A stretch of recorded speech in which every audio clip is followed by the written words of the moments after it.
Hey, everybody, welcome in Gorilla Sports Off Ice. It's Friday. Going to be a fun show for you guys. We're getting into trade targets, potential trade scenarios. I'm Jesse Montano, going to be joined by Meghan Angley here in just a moment. As always, got to remind you guys about our great friends over at Trusted American Mortgage. Go to trustedamerican.com/sports right now. They want to help you lower your monthly interest rate, get a better payment every month. And hey, if you go to trustedamerican.com/sports, they might even be able to help you defer those mortgage payments for a couple of months. Head on over, trustedamerican.com/sports. See how much money they can help you start saving today. Hello and welcome in. Please do not leave your luggage unattended on the station.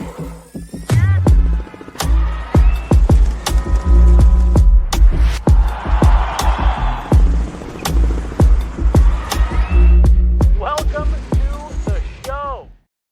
Hey, everybody, welcome in. How's it going? I'm Jesse Montano. She, that way, is Meghan Angley. We're not in the studio today, and it's all my fault. Well, technically, it's my HOA's fault, but hey, doesn't matter. Meghan, how are you doing on this Friday? Sorry for having to pivot this morning. It's okay. It only ruined my day, but I'm not just kidding. I'm just excited to dig into our show topic for today. So my mood can't be shaken. I'm in a great mood. Good. All right. Well, I love to hear it. We are also going to, I'm springing this on you a little bit. We're going to take our next step in our checking in on where the Avs roster is at today as well, but it's going to be with the easiest part of the roster, what's happening in net.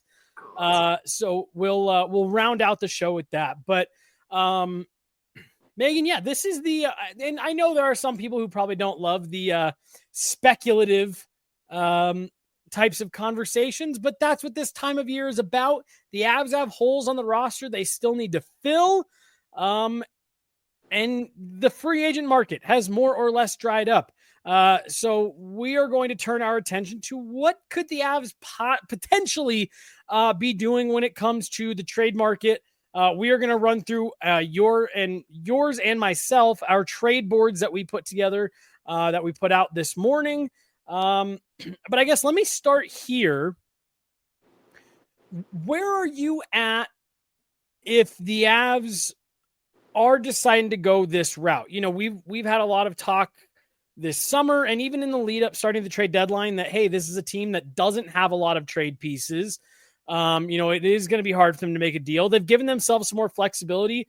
Are you comfortable with the Avs going the trade route, given the way that things sit right now, free agency, their roster, et cetera, et cetera? Yeah, because I think for the very bottom of the lineup, they can address some of that with internal options come training camp time, as well as some PTO invites. But that third line remains a concern for me going into next year that I wanted to go back to the start of this show where you talked about how some people might not be crazy about speculative shows like this. And I want to drive home the point that the Avs bottom six is kind of a mess right now. They're going to start the year without Logan O'Connor, and they don't have a third line, essentially. So This notion that the Avs are ready to head into October with a fully ready lineup is silly to me because there is a lot of work to be done in the bottom six. And that's why I think we're looking to the trade route. Now, some of these are a little bit over the top. I'm not necessarily suggesting all of our trade targets are feasible, but this idea that they would consider bolstering the bottom six through a trade is not hard for me to believe, and it's kind of necessary. And the other thing too is they do have assets that they could trade. Yes. You just might not want to trade them. And there are roster players that you can look to that would only then create more holes, but there is concern outside of this season, what comes next for the Colorado Avalanche to continue to keep this window alive. And so everything that we're doing today might seem a little silly on the surface, but it's not only very necessary in the immediate because the Avs are not ready to start the year, but also in the years beyond. You know, there are some decisions they have to make about players and their futures here in Colorado that extend beyond the status of the prospect pool and the lack of draft capital that the Avs have. Yeah, and just building off what you're talking about there was, I'll just go on. Yeah. There was a comment earlier that was like, oh my gosh, just accept it. The roster is set for night one. They'll make adjustments. I was like, whoa, if they go into night one with this roster, that is way below expectation for me. Like, I actually kind of see it in line with what you were saying, Megan, and the opposite of that comment from earlier. I don't see there being any world where they go into opening night with the roster as it's currently constructed. I think you're bang on. Like, I don't think that this is an out there notion at all. I think this is something that's going to be a reality for the Avalanche. And yeah, but like what you're saying about the trade route, I think the Avs have a lot of options. And I do love your call out of the prospect pipeline is maybe not as barren as others would like for you to believe, that, national, rankings would have you believe. I'm with you. I think there's some stuff in that pipeline that's of interest. Well, just to clarify, I'm not really leaning on the prospect pipeline to complete any of the trades today. Oh, okay. All right. Yeah. My trades would be born from more extreme measures that move out a roster player. And that's just extreme measures, man. It seemed like I'll take care of how these trades get done. All right. Don't worry about it. Some magic and spell work will be performed. Yeah.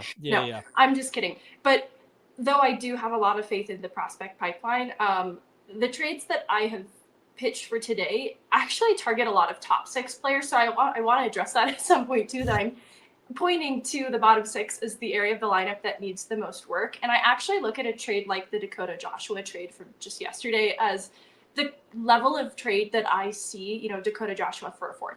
I see that kind of a trade helping to round out the bottom of the Avs lineup. And so we've gone a little extreme in our hypotheticals for today because we're eyeing bigger fish. But just to be clear, I do think the point of emphasis is the bottom six. And I think there are easier ways to achieve rounding that out through trades still that don't require trading Ross Colton, which I plan to do today. And that was honestly something that as I was going through mine these last couple of days, that was something that was going through my head too, Megan. Was like, okay, well, if you're doing this, it's to bolster. And I think we talked about it on the show last week. My focus is middle six. Can you land a player that can float somewhere in that middle six that can be a really nice piece on your third line and give you some minutes on your second line if needed, for injury or whatever reason. But I think we got a fun mix. You know what my favorite part of this is, Megan? For the first time, we've done a lot of lists in the last year where we each give our take. This is the first time we've had very, very different lists. Like we usually have a lot of overlap. Not really the case on this one. Is there anything else you want to say before I put our trade bait boards up there? No, just that I do have some honorable mentions that would address bottom six as we go into the show. They just weren't as exciting for the two of my honorable mentions are on your list, so we're in good shape. Perfect. What? Perfect. Oh, okay. All right, here we go. So here is the lists for Megan. Mason McTavish. This is not necessarily any particular order. Mason McTavish, Jared McCann, Boone Jenner, Jordan Eberle, Kent Johnson. For me, Mason McTavish, which is our one overlap. Ricard Raquel, Evan Rodriguez, Yegor Chinnikov, who has a trade request in with the Columbus Blue Jackets. And then my kind of off the board one here was Alex Tuck from the Buffalo Sabres. Megan, just looking across the bow at yours, I really like the Jared McCann pull, and I really like the Jordan Eberle pull. I have seen McCann as a name that has been floated as a possible name that Seattle would move on from. And so I thought, why stop there? Why not make Jordan Eberle available as well? I have justification for this too, but some of it was just the summer that Seattle has felt a bit weird to me, going back to that Ryan Lindgren contract and then paying Mason Marchment when they weren't willing to pay Tanev. And so I just have found some of the decisions around Seattle's roster construction a bit puzzling. And in targeting someone like Jordan Eberle, for example, that is their captain with a full no move clause. I don't necessarily view this as super realistic, but what I find interesting is almost all of these on my trade board operate on the assumption that Colorado has insight into Marty Necas's next contract. And that insight includes knowing if the gap between both parties is too big for them to reconcile for that next contract. You know, Mason McTavish on this list, another player that's up for a big contract and could still be extended with Anaheim. I think that his next deal projects somewhere around up to $9 million. And that's actually around the number I'm comfortable with Marty Necas, but I'm hearing $10 million as the number that's sort of projected around Necas. And if the Avs do have something of an internal cap, as we were led to believe with Rantanen, and that is a number too rich for their blood moving forward, then Marty Necas has just become their most valuable trade asset going into next year. And they don't necessarily need to move Marty Necas in the summer because in a contract year, he's highly motivated for his stock to just continue to rise, that he could hold more value closer to the deadline. So there's not this urgency for them to move on from Marty Necas, but it has opened up as this possibility if there is that knowing that that is just not a number they're going to come to agree on. So do they get a top 6 option in a player like Jared McCann or Jordan Eberle, who is more of a short-term solution, and then address rounding out the top 6 after this year with a number and a player they'll be more comfortable with? Because Jordan Eberle, for example, just has one more year at $475. So it's certainly a number they can stomach. And at 35 years old, I think that he has the culture add, the veteran presence that they'd like, but he's still a high volume shooter that would make a difference in a top 6. You're kind of dreaming on this a little bit, but you look at what Seattle might have to offer a player like Necas and seeing what they've offered players like Ryan Lindgren. And maybe there is a world where Necas would extend in Seattle, you know, another tax-free state that just makes this a mutually symbiotic agreement for both parties. Jared McCann, a little higher on my list because at 29 years old, I think there's a little bit more upside, and you've got 2 more years at $5 million to round out your top 6. So that would be a really intriguing ad with a 40-goal season as recently as the 2022-23 season. He can obviously handle top 6 minutes and hang on a top power play unit, and still plays with great pace, great shot. The shooting percentage was just a bit down this last season, but you look at the prior seasons and his body of work is incredibly compelling. That I understand I'm shipping out Marty Necas to make some of this happen, but it's to give the Avs a little more flexibility in what they do to round out their top 6 past this season.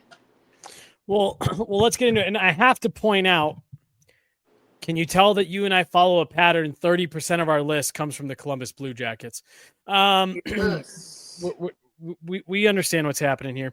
Well, let's run through this, Megan, and I want to circle back on both the Seattle players that you were just talking about, because I think you raised some great arguments for why they would make sense, why deals like that I don't think are that far-fetched. But let's start with the one player that we both had in common. We don't have to spend a ton of time here because we have talked about this player at length, but Jeff Merrick did just report this week that Mason McTavish is more available for trade right now than he has ever been. It sounds like things just, the contract negotiations just have not gone the way that either side has wanted. In Anaheim, they're still kind of in a transition.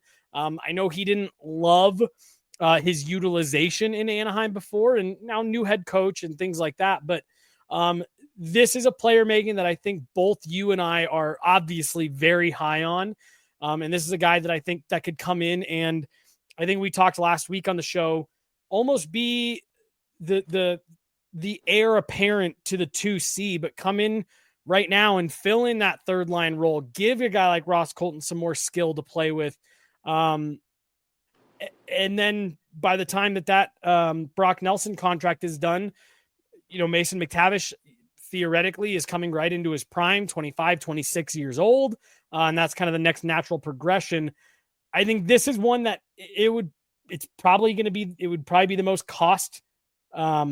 costly move of everything we've got on our board here. But this would be something that would reset the age of the core a little bit, and it would give you a really exciting young player to watch, you know, grow into your system. Yeah, McTavish is at the top of my list, and I think yours as well, even though Yep. we didn't technically number these. But there are also several hurdles to clear, not just for the Colorado Avalanche, but any team interested in McTavish. And that is, one, you're trading a premium for just his signing rights. And then you have to come correctly in what you offer him to ensure that somebody else doesn't swoop in and offer sheet this player. Offer sheet him. And I think there's a huge threat of that because this offseason has exposed the market for centers, just how thin it is and how desperate teams are, to include Anaheim and what they paid Mikael Granlund this offseason. Yep.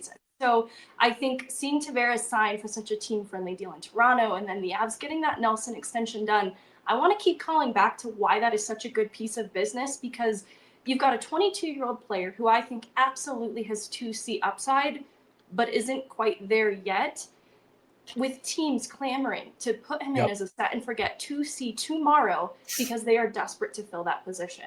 Now, I have a lot of faith in what Mason McTavish is as a player, but his development path has been a bit stunted, so his utilization has been lesser leading up to this point, that I wouldn't feel comfortable as an NHL team plugging him in at 2C out the gate. My interest in him for Colorado is more the 3C role with room to go into a 2C down the line at the end of that Brock Nelson contract, to be honest with you. What's interesting about McTavish, going back to what I've loved about him in his World Juniors showcase, speed isn't necessarily his game, which concerns me a little bit, but he overcomes it so much with his work ethic, his motor, and his nose for the net, honestly. Seems like such a Jared Bednar guy. He's such a Jared Bednar guy. The energy that he plays with, this real knack for jumping on loose pucks.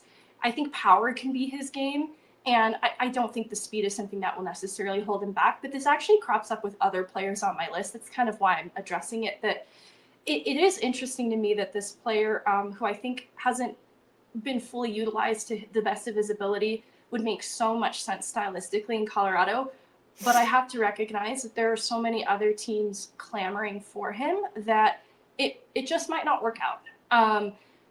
All those hurdles that I mentioned that Colorado would have to clear to get him, I think that the number and the value you could be getting, because you are investing in him young and kind of early, even though that upside is projected to be quite high, could help to keep him as a decently affordable middle six player that would be a contract that ages extremely well if the Avs are willing to take a little bit of a risk. But this is still, we're back in Marty Netsch's territory, because I don't think Anaheim is going to be looking to just part with center depth, especially at the top of the lineup like this, after moving on from Trevor Zegras. And I find it interesting, too, that they invested in Kreider and Granlund this offseason, that I think they're trying to make a case for bolstering that top six. And what's not clear to me yet is if that's because it's built around McTavish or it's insurance in case they don't have him anymore.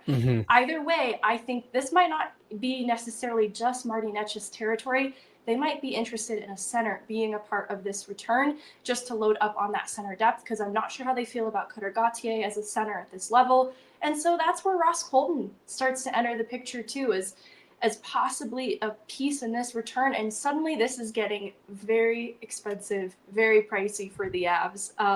So it is a little bit of a dream, but if there is any fire around the smoke that McTavish isn't super happy in Anaheim, that might give any NHL team a little bit more leverage to An make opening happen, get this across the finish line. Now, two things here. One, where did it go? Do not tempt Meghan Angley with a good time here. Guys, he was in my top 5, and I took him out for Boone Jenner. And Troy Terry is the name in question for our auditory listeners. I would be willing to do stupid things to get Troy Terry in Colorado. And I say stupid, I mean, I'm not really sure I believe that any of what I just mentioned gets Mason McTavish across the finish line.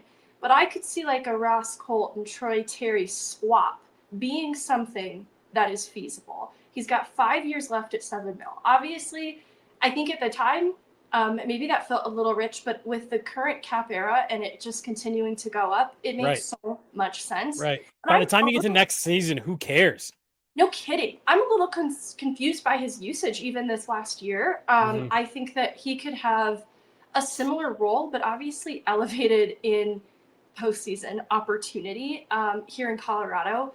The money makes sense. He's a 10-team, no move clause, but something tells me there could be interest in Colorado. And his stylistic fit is stupid. He could It's stick perfect. handle in a phone booth, skates like the wind. He would fit in so well in Colorado. At 27 years old, there's still so much gas left in that tank, and just a highly productive player, so versatile.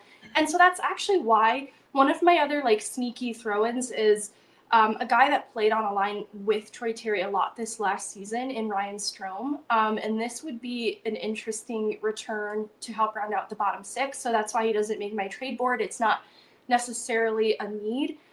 He can PK, hasn't done it as much in recent seasons. Ryan Strome? Yes, and hasn't dipped below 41 points in 6 seasons. And I actually think that level of consistency is what the third line has lacked for Colorado these last couple of seasons. He's not the quickest skater, but he is a workhorse, has a high motor, and so he'll skate, has a heavy shot, and was pretty productive this last season on a line with Troy Terry. 2 more years at $5 million, so the money's, maybe not feeling super good, but this would be if there was a world where Ross Colton was shipped out for some reason, it would be to just help replenish a center on that third line. So let me... Talking Troy Terry / Mason McTavish. And see, folks, this is why we do an hour-long show. We're one name into our list, and we've already taken 2 side quests onto 2 different names. This is why 60 minutes. So Mason McTavish / Troy Terry. Let me float a name at you that gets it all done. Sam Girard. Now, I don't know if you want to dig into your bag of lefties on the back end, which is already only 2 deep. Right. I don't know if you want to subtract a defenseman who's at an outstanding number with the way that we're seeing defensemen get paid. And, we talked about the defense a couple days ago, and I actually like where this D-core is at, but I don't know. I just thought I'd throw that out there because you look at what Anaheim has on the back end. Sam Girard would be very different than what they have. And I mean, he probably plays a pretty big role immediately. Quarterbacking power plays, things like that. I could see them being interested in a player like that. If you're talking one of these, Mason McTavish, Troy Terry, and it helps the Avs get the money done. What do you think? I obviously don't love just shipping Girard out, but I love this in terms of looking at what Anaheim's needs might be. I think that left side in particular on the back end is very young. And so I think that Girard would add a little bit of maturity. And you're right, represent something a little bit different. And I think it would give a better balance. You've got a veteran in Radko Gudas, who is the Butcher, I think is his nickname, for the heavy physical game that he plays. Jacob Trouba obviously plays the game he plays, that, I've been critical of, but those are 2 veteran players that can help lead that D-core. But Girard is going to be an experienced player who represents something different. And with some of the young talent like Zellweger, who's coming up through Anaheim at the moment, I think that could be a really good role model to sort of take on and have as a mentor. I thought the Drew Helleson extension was really interesting too, just because I look at where Sam Malinsky is at in his career and his utilization to Colorado. And it feels like not only did the Avs get a Josh Manson from that trade, but they replenished what, could have been an option on that right side coming up as a young player in Malinsky through college free agency. And so I just thought that was a good piece of business. Helleson and Malinsky, very different players. But I think it's taken Helleson a while to earn the trust at the pro level to even really be getting full-time regular NHL minutes. So I just found that an interesting secondary piece of business from Colorado and how they find unconventional ways to round out parts of their lineup that they don't always get credit for. Yeah. So, that would,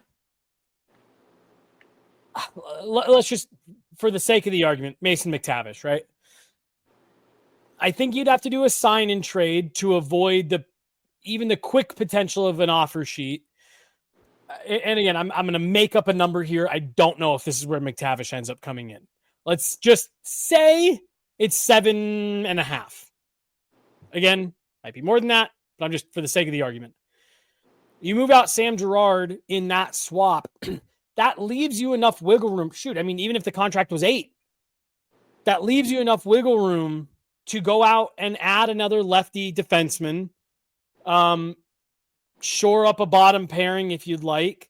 And again, it'd definitely be a different look on the back end, but I do think that that's a piece that if you're talking Mason McTavish, Troy Terry, that may be more the room that you're in when you're talking about what the Avs have to give up.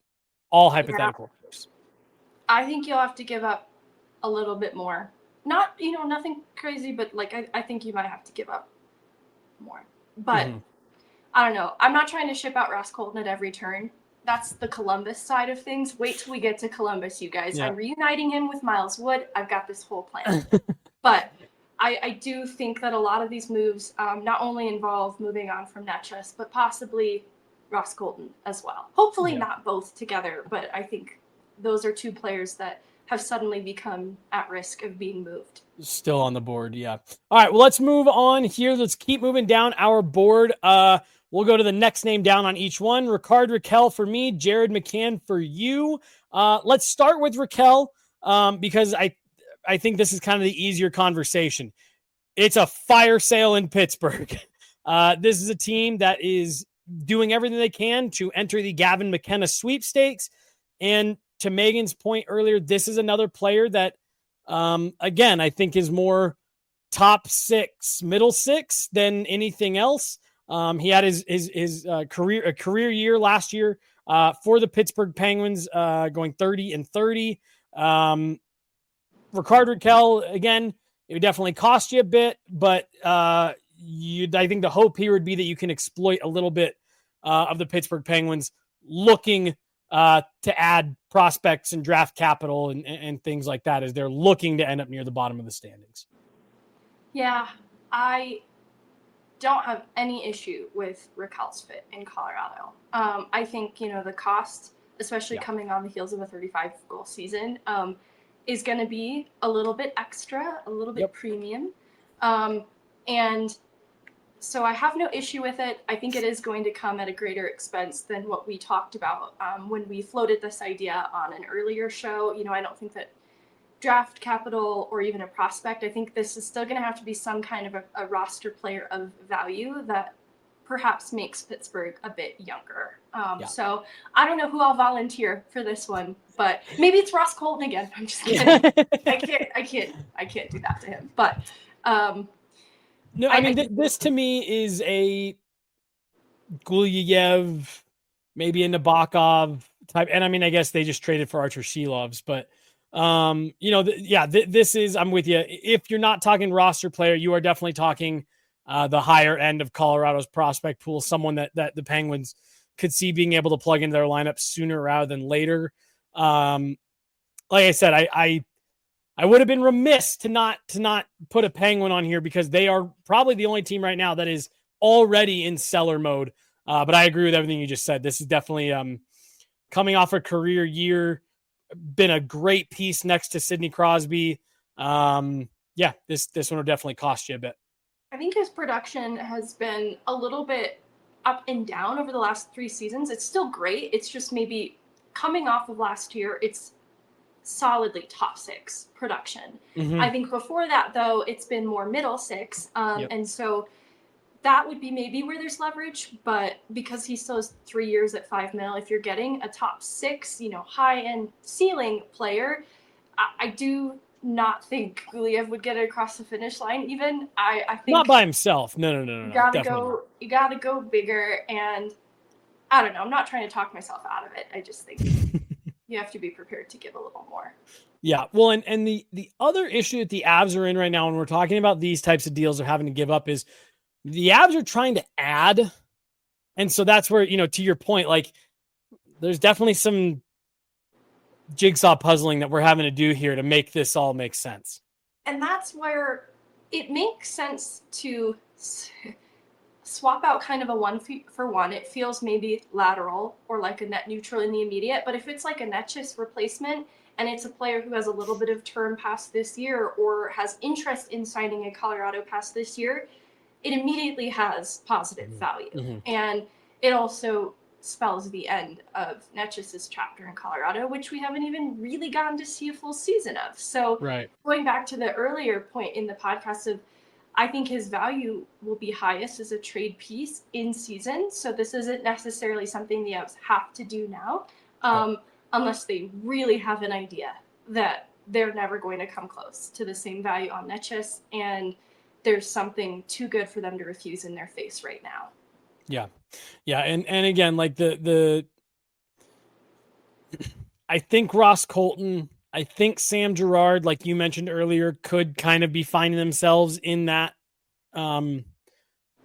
realm. But I agree with you. It's got to be something for the Avs that whether it's in the immediate or, like you said, having that term, you've got to find the net positive in there. And I think there's plenty of moves out there to be made. The Avs may be already tapping into some of that draft capital that they just have started to get back, like over the next couple drafts. Definitely for just about any of these, maybe one or two of them, as we get down to the quote unquote bottom of our list, there's some kind of finagling you can do, but definitely creativity needed, to get a lot of these across the board. Let's go back to Seattle. Let's touch on both Jared McCann, and then we'll do Jordan Eberle as well, because I do think that kind of goes hand in hand. And I loved your call outs earlier of, this has been an interesting summer for the Seattle Kraken. Pretty much an entirely new regime behind the bench. Some interesting contracts they've given out. We've seen Jared McCann's name out there. Again, these are definitely two middle six, top six type of guys. You'd have to do some moving around. But like I think I said off the top, Jared McCann, Jordan Eberle were both on my radar. They're definitely on my honorable mentions list. Yeah. Jared McCann, I kind of addressed some of what makes him a stylistic fit as it is, just being able to handle top six matchups and play on a top unit. A left shot winger who could play C, not that that's the expectation, but I don't know, in a pinch, if they did need to find somebody on that third line to center it for parts of this season, this is a player that I think could play that role at times. Again, this is if Ross Colton is somehow not in this room with us. But his value with 2 more years at $5 million, I think, is very agreeable. I think that there's still really great pace, great shot, and I think his production dipped a little with the shooting percentage this last year, but has been really consistent otherwise. And going back to that Seattle season in the title defense year, like, I know there's weird blood between McCann to Makar and Eberle to Cogliano. I don't think this is an issue. I was going to make that joke. Like, now, you did pick a couple controversial Seattle Kraken for I'm sure a large portion of the Avs fan base. But I'm with you. And maybe this is a silly line to draw. Dave Hackstall, now behind the bench as an assistant for the Avs. If this is a guy who can maybe provide some insight for the Avs front office into, either one of these guys, like, hey, this would be such a great stylistic fit. They would help here. I don't know. Maybe that does make a little bit more sense now than it did even a couple weeks ago. Just having that other little bit of familiarity, but the Eberle to Cogliano one, I think, would be more awkward than anything. But I think that they had history as teammates previously that made. Were they in Edmonton together? They were, and so I think that they were able to squash it. I'm sure it took Cogliano some time, but I think he also knew Eberle's character and knew that this was more of an anomaly. Same way like Makar to McCann, right? Like, that isn't Makar's character either. I will never forget that, though, because I was in the building. We saw the puck go out immediately. And I mean, it was a full 2 Mississippi, 3 Mississippi, and Kale just crushed him. And we all said to me, like, he had no clue where the puck was. Anybody that has watched Cale Makar play hockey for 5 minutes knows that's not his style. Gabe Vilardi, 6 years, $7.5 million per with the Jets. Avoids arbitration. Just as a quick aside. Sorry. No, One go other ahead. name I'd throw out of Seattle that maybe isn't such, what's the word I'm looking for? Like high end, is Jaden Schwartz at 33 years old. He has one more year at $5.5 million. That's Charlie Coyle money. And I think, in hindsight, Charlie Coyle money for a third line role started to feel a little bit expensive. But I also think the value of shipping out Charlie Coyle was moving on from the Miles Wood contract. Hindsight. So I think for one more year, they could stomach that kind of money for a middle six role. He's another player where like the speed isn't exactly where I'd like it to be, but he still has a motor and high-end speed bursts that could keep up with the way that Colorado likes to play, and he's still great at finding his guys through traffic. So there are aspects that I like about Jaden Schwartz's game that could be of interest to me in Colorado. Yeah, it's a great call out, even because I've even seen some chatter in the chat today about like, man, they should have just kept Charlie Coyle. I think the Avs really like Charlie Coyle, but that was the cost of doing business. And they needed to get out from under the Miles Wood contract. That's what it cost. And now they're trying to, and it goes back to what we were talking about off the top. Another reason why, Megan, this team is definitely not done making moves until they're not going to stand pat until October, because they made some moves that left some holes that they have to get filled. And we know Chris McFarland's not going to just stand by on that. All right. Let's keep moving down here. I'm going to do Columbus last. Cool. Because I think there's a lot of reason to believe that that's where the Avs end up here. Evan Rodriguez.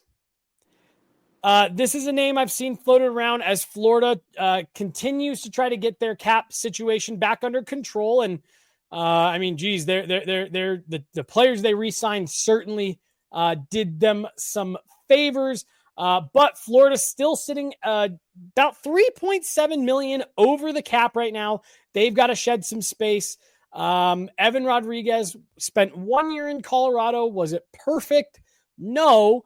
But at $3 million, Megan, he'd be coming back with a couple years of Stanley Cup champion experience.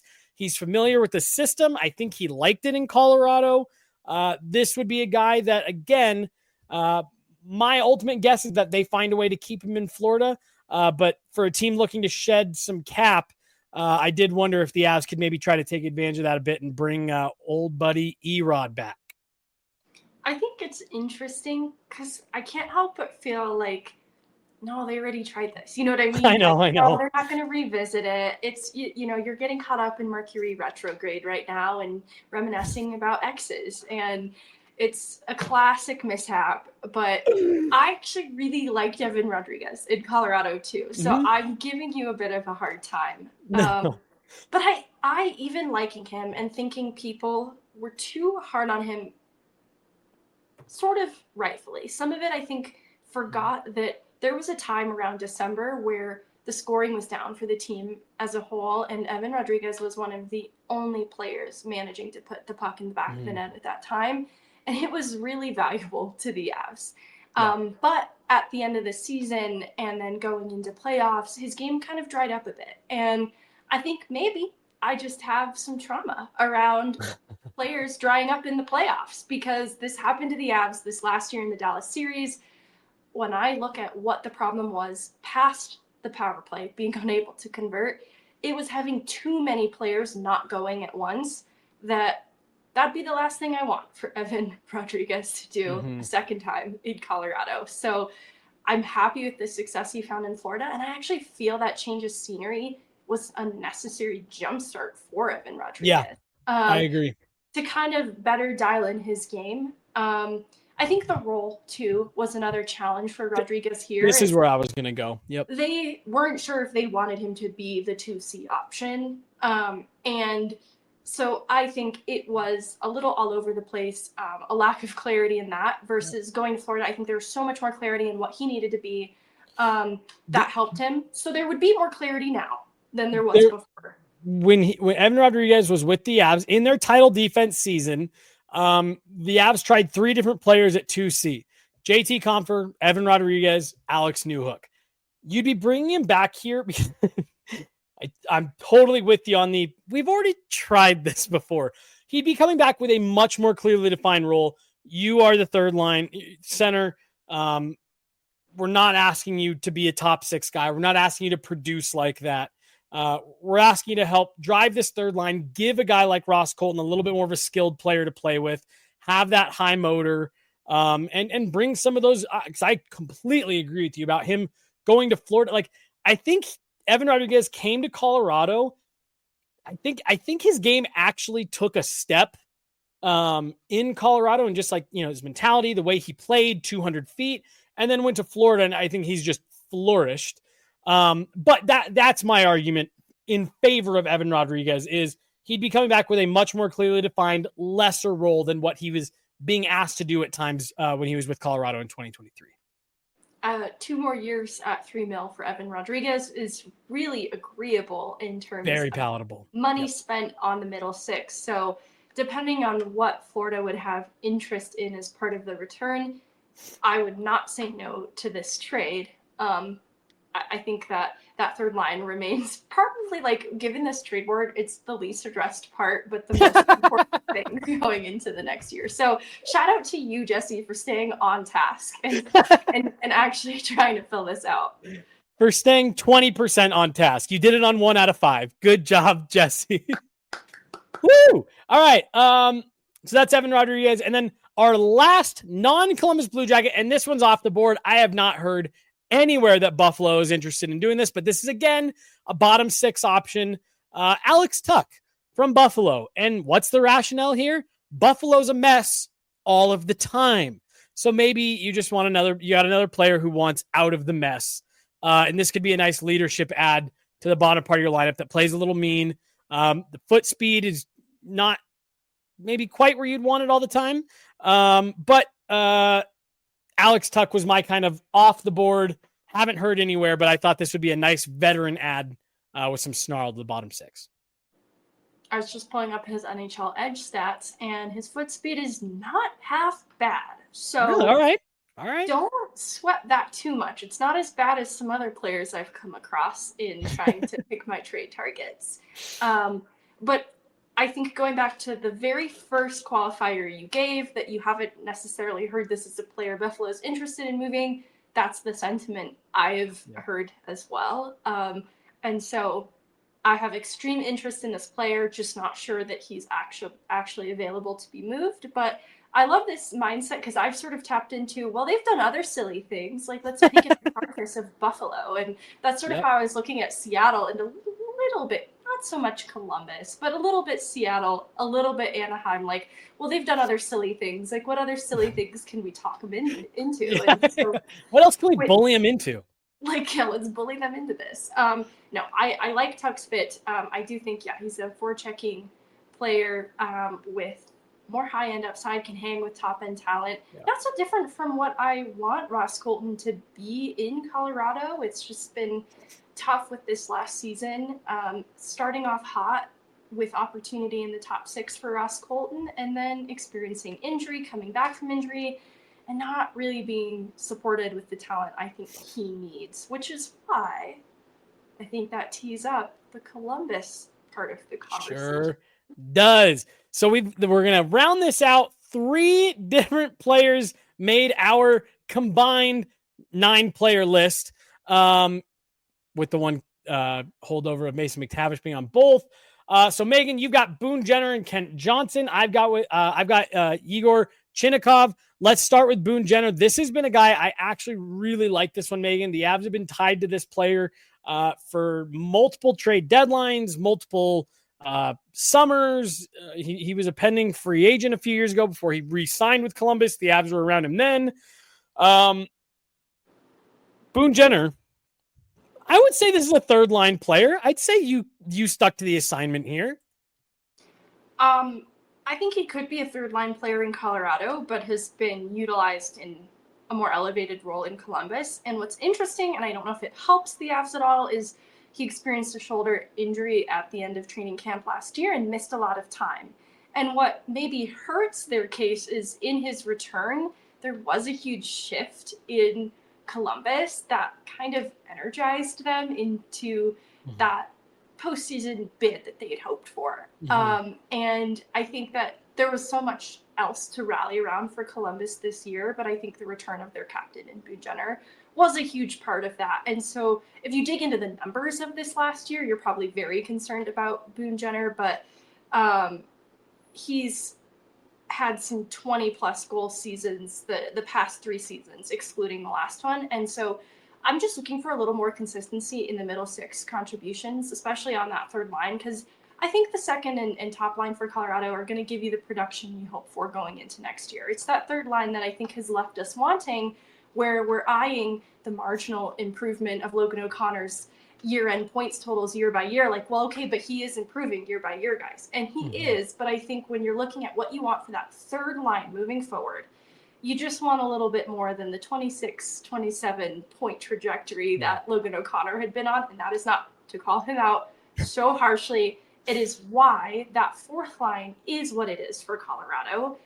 That third line needs to be something different. And so I think a few of the players I've pointed out now have more consistency in their production that I think Boone Jenner would handle himself against the matchups in a third line role for Colorado extremely well. And he's still in the 70th percentile for speed bursts over 20 miles per hour, which is an NHL edge stat, and I definitely don't just know that. But I think his pace of play and the offensive upside is absolutely still there. It makes a lot of sense. It's just when I look at the year Columbus had, they seem so interested in not changing things as much as possible and trying to run it back, because there was a lot of magic in what they had last year that I'm not sure Columbus will part ways with any of these players easily. Boone Jenner, maybe if they want to get younger. And so this is where you can replace a center option in Boone Jenner with a younger option in Ross Colton if you believe in the upside that's there for him. This reunites Ross Colton, who has a 12-team no-trade clause. Unclear if Columbus is one of those teams, but probably not anymore. There's a Miles Wood in Columbus now, and that could make this all possible. This could be some big brain mastermind plan to get Ross Colton to agree to go to Columbus. And what's the cap hit for Boone Jenner? Let's see. I don't know why I didn't include it for him. 3.75. So theoretically, you could actually add this guy without having to subtract. Theoretically. Now you've got a Ross Colton hole to replace. Like, I'm over here worried about the third line. But you have, I think, a little bit more flexibility and certainty, because I get the sense that Ross Colton would like a change of scenery. Not as pointed as he's unhappy in Colorado, but rather I think the taste of the top 6 opportunity he got at the start of last year showed him that ceiling, that even coming to Colorado, I think there was expectation that he could assume a 2C role, near the end of this contract. And that was what he'd be building up to. Casey Middlestat entered the picture. Things got a little complicated. They moved him to the wall. It seems like they liked him there more. He was scoring. I think he liked that. And so I just don't know then what Ross Colton's role in Colorado is. And if having that taste for top 6 opportunity and opportunity on the top unit, I don't know that Colorado can really offer him that. Right. But Columbus could. Yeah. Well, and let's keep it going then with the Columbus train here. And I got to be fully transparent. Igor Chinnikov was a last minute addition to my board, and I actually dropped Jared McCann. But Chinnikov has put in a trade request with the Columbus Blue Jackets, citing a misunderstanding with Dean Evison, just saying that really didn't gel with the way that they want to play, the way they want to utilize him. Now,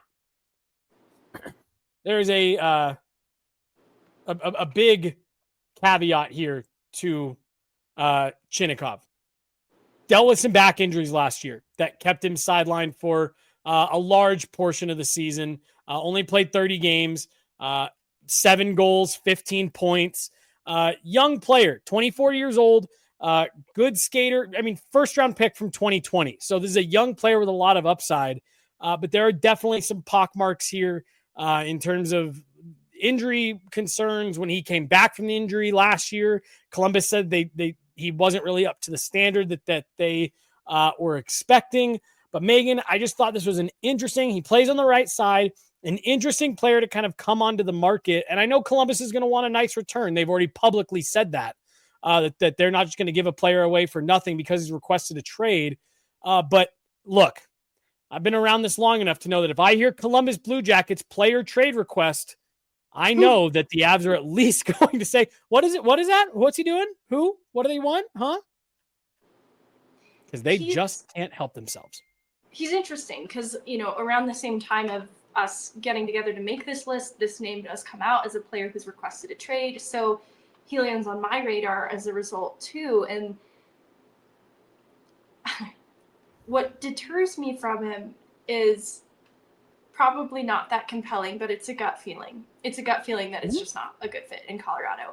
But trying to qualify that with a little bit more sense. I think the worry is if he is not happy with the utilization in Columbus, it only gets more competitive in Colorado. And maybe that is exactly what this player would need, right? Like he's still playing a lesser role, but what he's competing for in postseason play is enough to get him excited about the opportunity.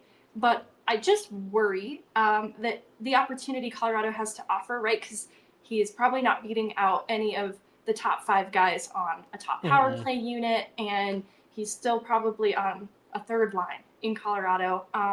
At 24, he's still, I think, a young player too that would have to earn a lot of trust with Bednar, and the defensive side of his game will have to be very strong to even begin to earn that opportunity. Not so different from the path that like an Alex Newhook had to take through Colorado. That I'm just not sure then it makes the most sense, but it's not as if it doesn't make any sense. It's not as if I wouldn't have any interest in this player who's offensively gifted, has terrific puck skill. There's a little risk with some of the time missed and just how early you are buying into this player. But and back issues. That's what you just got out of with Miles Wood. Yeah. And so, like I said, I added this player to my list. He's a Columbus Blue Jacket who requested a trade. So Chris McFarland's going to be around. I don't fully disagree with a lot of what you just said. You're buying on the upside here for sure. But I also think it's a great call out that is it his role? Was it the style of hockey? What was it that he didn't like about that fit with Dean Evison? And I think you're totally right to ask of would that even be quelled here? Like would he like the role that he's got here better playing under Jared Bednar? I don't know. Yeah, it's a little bit of gut feeling, but my gut feeling also says that the Avs are not done doing business with Columbus. So I don't hate looking at this roster and trying to see where there might be a fit. I think that the laying the groundwork with Miles Wood to bring Ross Colton to Columbus for some kind of an intriguing return is a bit conspiratorial, but I'm here for it. But I think you're right to look at other players in Columbus. I don't think it's that off the wall. Yeah. And, I when I went to Columbus's roster, I said, okay, who wouldn't surprise me? You know what I mean? Like, who would it that the Avs pluck off this that I wouldn't be like, what? I didn't see that coming. And I think, honestly, every name, including the last name that we've yet to go over here, Kent Johnson, I think any of him, Chinnikov, or Boone Jenner would all be guys that I think would, if we saw those come through, my only reaction would be, yeah, yep, that makes sense. My reaction, if they now, were hold on, I gotta stop everything about this show in its tracks. This is a beautiful graphic as made by our very own Chloe Thiel. And I am getting the business for having not credited her for making such an outstanding graphic. So if you're hearing the bings come through my laptop, that is Chloe just feeding it to me for having not given proper credit, which she deserves. You Now, keep it on the screen a little while longer. It is a beautiful graphic, and we gave her picks late last night, so she threw this together in a record amount of time. Turned it around. It's not only beautiful, it came together quickly. So there you go, Chloe. We've stopped the show to make sure that you get the credit you so very much deserve. Megan, Kent Johnson. Okay, so if they acquired Kent Johnson, I wouldn't just be saying, oh, okay. I'd be doing backflips and cartwheels because I live on a different reality than I did yesterday. That is not something that I imagine Columbus would really have interest in parting ways with. A former 5th overall pick with insane high IQ, playmaking vision. He had a big bounce back after injury last season, and it's that vision and that accuracy that I think makes him an exciting player. And I think there's even a low-key level of physicality to his game that would make him a high-end Jared Bednar player at 22 years old. I don't know that this is a player Columbus would have any interest in moving on. I think this is a player they could actually build around going into the future. Right. But if for some reason this was like Marty Netch's trade bait, they might have a little bit more runway to make Kent Johnson a part of their future if they're clear on Marty Netch's not being a part of the future here in Colorado. But this is fully me just dreaming on what a great stylistic fit Kent Johnson would be in Colorado's top 6. And it gets younger. You kind of shouted that out at the top of the show, some of the other options, because I have picked some older options as we've gone down the list outside of McTavish. So Kent Johnson's just another way to add a little bit of youth and potentially extend a window. So the expense to acquire a player like this who still has 2 more years at $1.8 million and would be eyeing down a crazy extension after that, it's probably so rich for Colorado's taste. But I have a lot of interest in the stylistic fit. So I won't close the door so readily. I'll hear out a few options, but this is one where you're not getting this done with Nabokov, Guliev. No. You're shipping out roster players, probably plural. Columbus would have to feel like they're coming out better on the other end of this. I mean, there's a 5th overall pick from a few years ago. And to your point, I definitely wouldn't be saying, oh, okay, if they added Kent Johnson. I was more just making the point of there is not a single Columbus Blue Jacket that would ever surprise me for the Avs to acquire. But you're right. I mean, this is, in terms of age and resetting that core a little bit, this is on the same level as Mason McTavish and what we talked about earlier. Of this is a young player that could come into your lineup right now in a certain role, with the idea that this player grows into a larger role, becomes more impactful. The longer that he's here, the longer he stays with the organization. I'm with you. I think this is probably a Marty Netch's type of deal. But I think this would be something that would be exciting for the Avs. To your point, I know that you said that this is a little bit of a dreamy one, but that would be a really nice swing if the Avs were able to pull that off. Really nice swing. Megan, anything else on trades? No, I think that's good. And we unfortunately have plenty of summer left.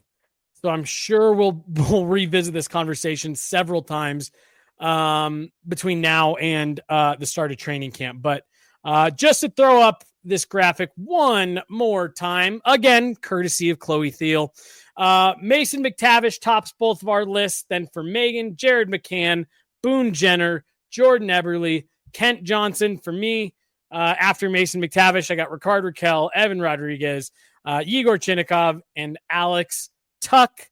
Some ones that were on here dreaming on a bit. Some that would maybe take some finagling for the Avs to get done. But hey, as we step back and look at where the landscape sits right now, here are 9 names to keep an eye on that the Avs could potentially be interested in. Now, Megan, let's round out today's show. And I intentionally did not leave us very much time to talk about it because I don't think there's much to talk about. For the first summer And you actually, I don't even know if you can count 2021 because they acquired Darcy Kemper that summer. I really don't remember the last summer where we were going into a season saying, okay, well, the one thing we don't have to talk about is goaltending because they've got that solved. I was just talking with Nicole Hensley, Olympic gold medalist goaltender, 2-time PWHL champion, and she goes, I love the Avs tandem right now. She actually compared it to herself and Maddie Rooney in Minnesota of like just having this tandem that you could go with either one and everyone feels confident. Megan, I guess maybe Grubauer, Francouz in like 2019. But there were so many caveats, right? And some of that was out of their control with injuries cropping up at inopportune times. But that caveat is still there that thankfully we're not having that conversation about the Woods. Mm-hmm. The Wedgwoods and the Blackwoods. Yeah, it's Mackenzie Blackwood, Scott Wedgwood. You and I had the pleasure of sitting down with Scott for about 30 minutes last season, and he talked about the relationship between these two, that maybe the first time they played together, and this was something that we heard when the Avs added Mackenzie Blackwood, that maybe he and Scott Wedgwood didn't have the best relationship when they played together in New Jersey. We talked to Scott about that, and he said, I'm an older player. We both understand where we're at in our career. I understand my role. He understands his role. They have a really great relationship that I think works really symbiotically. And I think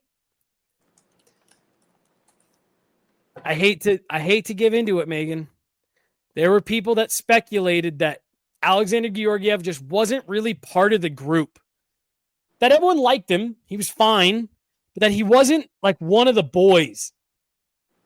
These two goaltenders, this team loves playing for. They love playing for both of these guys. You can see the compete level that they have when when they're playing in front of Scott Wedgwood, and you can see the belief they have in a guy like Mackenzie Blackwood when he's playing. Yeah, I don't remember the last time we were in a summer saying, cool, we don't really need to park much time for that.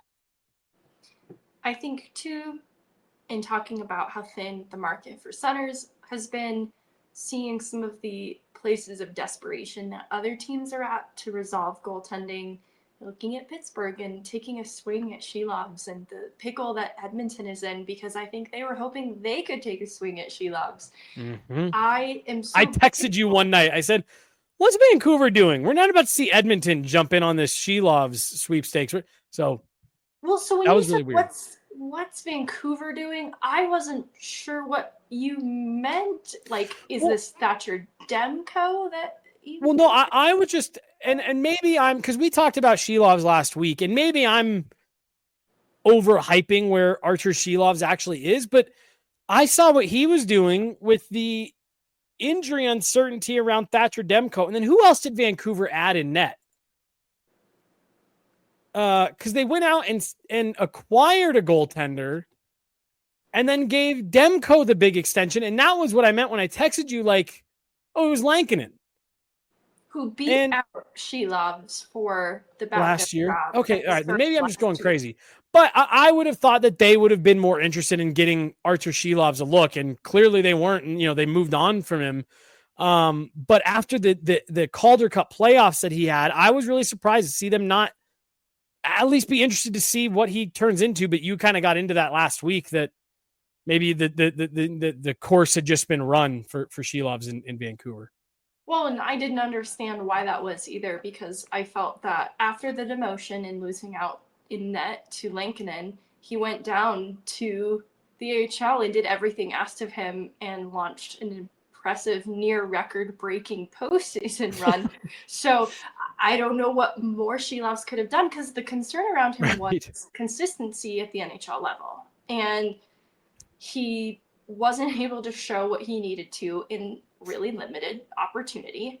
Because even, like coming in relief for the Western Conference final the year before, really high and low. And I don't really blame a goalie for that, change from one game to the next. But I thought he'd get more of a chance at the start of the next year than he did. But he goes to the HL level, has an incredible season and Unreal. demonstrates consistency at the American League level in securing, the Calder Cup. So I just don't really know what they needed to see from him, or if this was throwing their full vote of confidence behind Demko, because there have been whispers of Vancouver's commitment to Demko because of the injury. Maybe this was just their way of committing to their guy. Yeah.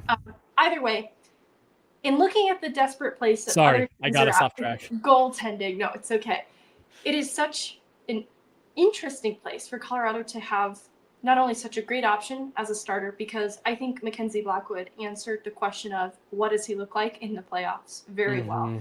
Even putting up a shutout against a hot Dallas Stars team that, especially in that first round, could not be contained. The magic of the night hadn't worn off just yet for Dallas, and they didn't turn into a pumpkin until the Western Conference final. But they still couldn't get a puck past Mackenzie Blackwood in Game 4, I think it was. And so I just think his compete, his intensity, answered all questions that I had about what Mackenzie Blackwood can be in net for the Avs in the playoffs through the regular season. So excited to see a full regular season of play, and then seeing what Wedgwood could do, stepping in as needed and still being as ready as you could ask a goaltender to be, whether that was in relief, as we saw early into Wedgwood's time here, or more scheduled starts. He was great. He was great when called upon, and it's hard for a goaltender to stay ready like that. So I think, with Scott Wedgwood, I'm even so excited on this fit that this will be the last year of his contract. And I'm curious to see what the Avs do next if they continue to like this fit, because I think that it holds a lot of value. And if Wedgwood's happy too, this could be an interesting tandem for a little bit more time past the season until we're really sure on Nabokov. Well, and they, both Wedgwood and Blackwood, not only did they come in and were calming presences in the on the ice and good play, but also what they brought to the locker room, I think can't be sold short in the way that they just fit right in their personalities. I see someone talking in the chat. Val Nichushkin and Mackenzie Blackwood go out of their way to talk to each other and hang out and laugh and joke in the locker room. Megan, I have not seen anyone who wasn't Russian do that with Val in the past. And there's just something about Mackenzie Blackwood that he vibes with all these guys. Going back to Scott Wedgwood, I put the emphasis on Scott Wedgwood. Scott, this is a guy that, again, you hope you don't have to get into the, injury conversation, but this is a guy that can give you a handful of starts in a row, can play can moonlight as a 1B when you need him to. I just think that on the ice, off the ice, the way they work together, I think the Avs have found a really nice mix in their tandem right now. Really, Megan, it does give me some throwback visions to the Kemper and Francouz tandem that just really supported each other well. If and when you needed, Pavel Francouz could step in and give you a stretch of games like he did in the Western Conference Final, while knowing I'm the backup. When Darcy Kemper is ready, it's his net, and my job is to be here to support, make sure the team is in a position to win games when needed. And I do think that,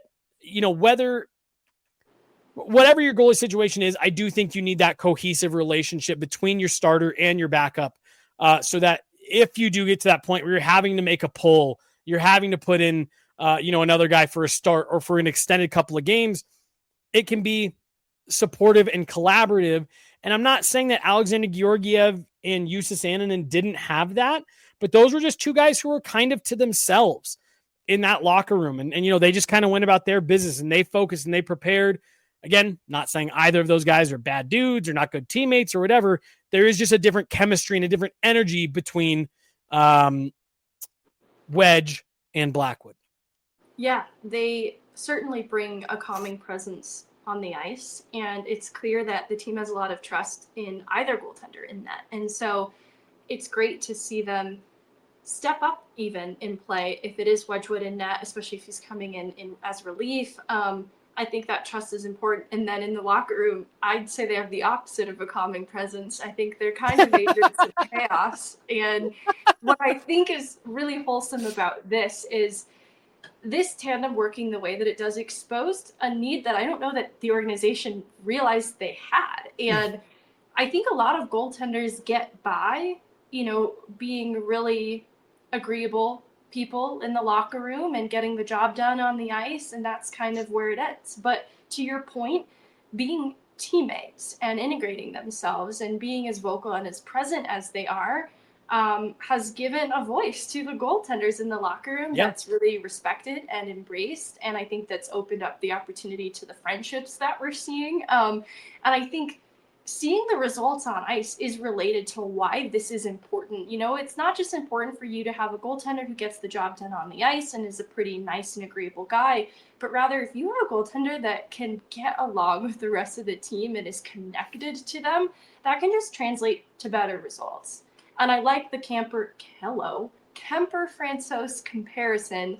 What I like about Mackenzie Blackwood too is I think we kind of knew what Kemper was, especially unfortunately, it was marred by injury, but by the end of that Stanley Cup run, it was just kind of holding on. Like, we just need Kemper to hold on. We know what he is. He had an amazing regular season. This injury has kind of hampered some of his performance in these playoffs, and we just need him to be that Kemper. I don't think we know fully what Mackenzie Blackwood is capable of in Colorado. I think we've only scratched the surface, and that's what excites me about what's next for Blackwood in Colorado. No, I'm with you. I think this is a tandem that the organization is excited about, and I'm with you. I wouldn't be at all surprised to see them come through with a 1 year, maybe even a 2 year Scott Wedgwood extension while you still are, kind of shepherding Nabokov's transition over to North America. I wouldn't be surprised at all to see them do something like that. And I'll add my kind of final thought here on the goaltenders. Then if you got anything else, you're right. Calming probably isn't the right word. They're calming on the ice. You're totally right. Well, but I guess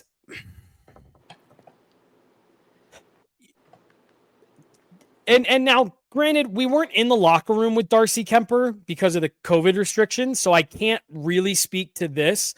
But in my experience, even Pavel Francouz, who's one of my all-time favorite Avs to talk with, even him, Semyon Varlamov, Philip Grubauer, Pavel Francouz, absolutely Alexander Georgiev, and Jussi Sandin, they were goalies, right? Like, on game day, you didn't go near them, you didn't talk to them, don't look at them. They come in, they kind of get in their zone. They kind of go about their thing. And I know, fans don't care about what I'm about to say, and I don't even care about that but to me, it's just more about what it represents. Either one of Mackenzie Blackwood or Scott Wedgwood will talk to media on game days when they're starting. And that, to me, there's almost just maybe calming, like there's a casualness to them that I think just is kind of like disarming, where like, because I always did. I felt like on game days, like I'd even kind of like take a wide like turn around, if Annunen was starting, I'd go kind of wide around his stall, or I'd make sure I didn't get anywhere close to Georgie's, because that was just, they wanted to be locked in. These guys are just kind of like, Mackenzie Blackwood will sit in that locker room for 30 minutes talking with people. He's stopping people as they're walking by him. And there's just like a casualness to it that I think has just like, it was kind of like a pressure relief valve for that locker room when these guys showed up, of like, okay, you don't have to tiptoe around this goalie. He's not going to punch you in the face in the locker room. But he might bully you. Mackenzie Blackwood, when there's a lot of media presence and you're walking in, he will compare it to hordes of zombies from The Walking Dead. Scott Wedgwood will boo us loudly because they have to turn the music off when we come in, and so we'll get booed. But it's, where the pressure has been taken off the team, it's been placed on us. Yes, that's right. And to be clear, it's all in fun spirits. And again, like that's part of like they even treat us, a little bit different. Like we're kind of, they're fine giving it back to us and things like that. And it just, they brought some fun and some levity to that room, no doubt about it. Totally. Megan, any other thoughts? Goalies, trades, Troy Terry? That's it. all, really. Troy Terry, end of sentence. End Period. of sentence. End of show, even. Troy Terry, end of show. That's going to do it. We will be back not on Monday. On Tuesday, we got a busy day in the studio on Monday, so we've been slid to Tuesday. We will be back at it with then, and then, of course, any breaking news between now and then, you know right where to find us. When the Avs trade for Mason McTavish, Jared McCann, et cetera, we'll be running those emergencies. Johnson. Right. When they do the twofer for Troy Terry and Mason McTavish, we'll do an emergency. And then when they come in behind that the next day and acquire Kent Johnson, we'll be right back for it. Perfect. Awesome. She's Meghan Angley. I'm Jesse Montano. Have a great weekend, everybody. Stay safe, and we'll talk to you next week. Have a good one.